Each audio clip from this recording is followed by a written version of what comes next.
Hello everyone, my name is Christian Arrega. Today we're going to be looking at if should education for healthcare be cheaper. We're going to be addressing today if healthcare tuition should be lowered. For example, on students that are looking to pursue postgraduate programs, things such as OT, PT, doctors of medicine, and other forms of institutions that provide those programs should be lowered. My first main point will be looking at our better student and career financials. Just essentially, if we can get hospitals and college institutions to lower prices of college and tuition, then we can have a better outlook for our professionals of today and tomorrow on their financial, and especially including debt. A good source that I found on this from the U.S. National Library of Medicine from Asia Mesuke is the foundation your doctors can have with student debt usually topples more than $100,000 just in student loans alone. So from that stat, I can take away that it just promotes less stress and can allow the student to focus more on their school. This can also open up more opportunities for them to focus on their future. And downsides of just receiving long-term debt can just be more stress, inability to perform in high-stress situations, and just ultimately is bad for somebody that wants to pursue a career in helping people rather than what they're currently doing now. My second pro will be just honestly the financial aid on the hospitals.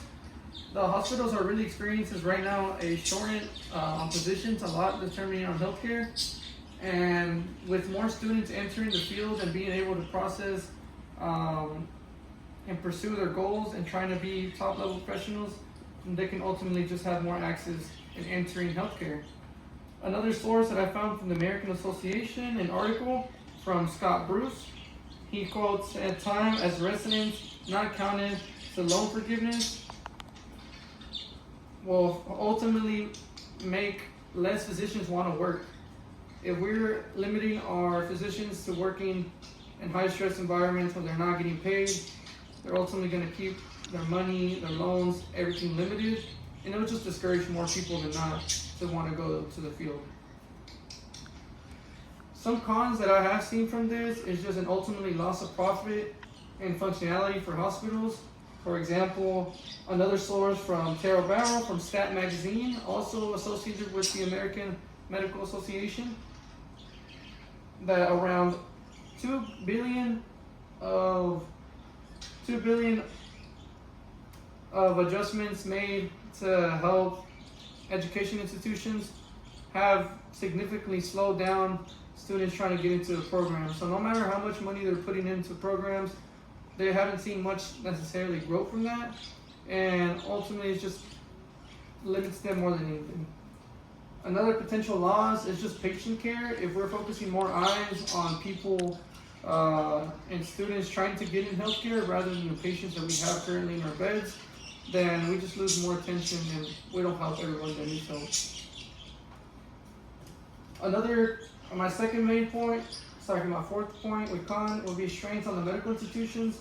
Ultimately, a lack of structure and that is currently in place doesn't really have the materials and the resources sufficient to provide tuition for everybody. We can see from another stat from the Atlantic, from Rose and NYU, when the application rose up 47% when they donated a lot of money and made it free and accessible education for anybody that wanted to apply. Unfortunately, with the 47% of people rising in applicants, they were still not able to accept many more slots that were previously available in other years, so this just limited more students than anything. The harder workload and efficiency on our educators just made it impossible for us to carry out the demand that we need for our students and also for our future healthcare. So our conclusion, just revisiting our four main points. Avoiding STEP encourages financial flexibility for our future professionals of today and tomorrow, and we can look at that part as being really good and really worth it long term. Our also decrease in tuition encourages just a better future in our rural hospitals and just for students to be more available to go into those fields. So we're looking at one, the financial flexibility just helps future employers and future employees just perform better for patient care. And also we're looking at decreasing tuition just increases a better future and stability for the healthcare system as a whole. The actual challenges of that is unfortunately just profit margins. It's really unsustainable for hospitals to be able to provide so much care, so much resources at such a low price for so many students. And then last but not least, our unfortunate main point that having these resources stretched far enough doesn't necessarily help with having more applications come in and actually being admitted and successfully processed through that program.